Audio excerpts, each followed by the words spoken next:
magic of the outdoor concerts I'm doing into a more controlled space where I can share with the audience in a different proximity situation a kind of total immersion into my music and also the scenography which goes with it. I'm surrounded by lots of quite crazy, extraordinary instruments.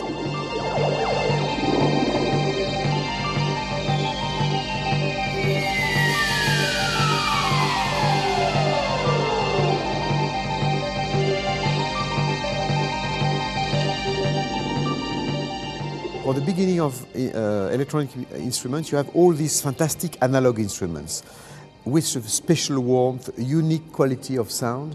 And I said to myself, I started with these instruments and actually they just died, collapsed in the 80s with the explosion of computers.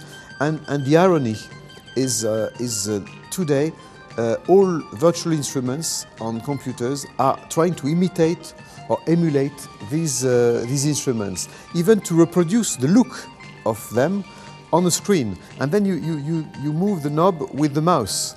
And it's a rather awkward way of doing it. If you want to use a violin, use a violin, don't try to imitate the violin with anything else. And if you want to use an analog synthesizer, you should use it and not try to imitate it with a computer.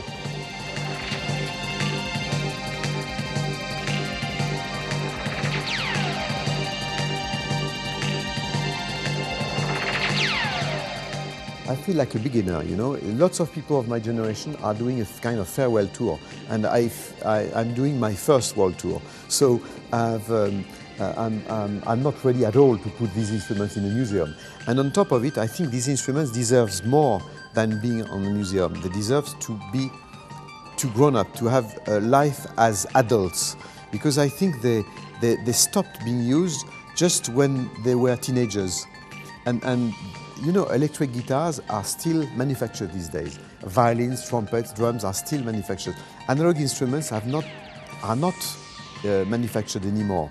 Some of them, but not at that stage. And I think it's time also to show how unique they are. And this is also what this world tour is all about.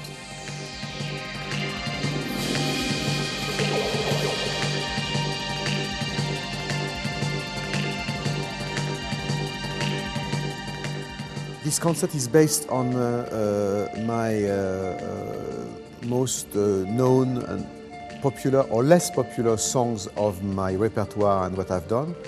And step by step, I'm going to introduce some new music all along this world tour.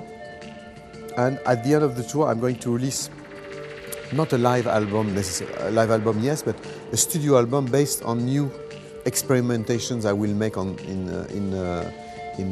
stage. And the scenography is a mixture of high definition and lo-fi type of video with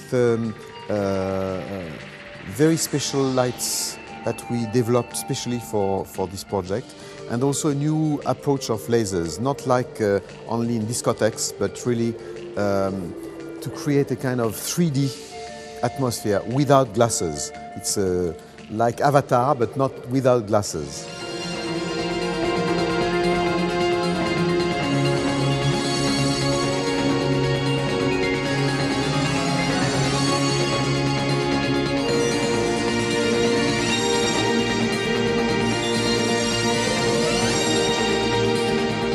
When you go to a movie, you have a story. But in this case, the music and the visual are made to let you create your own story and your own film in your mind.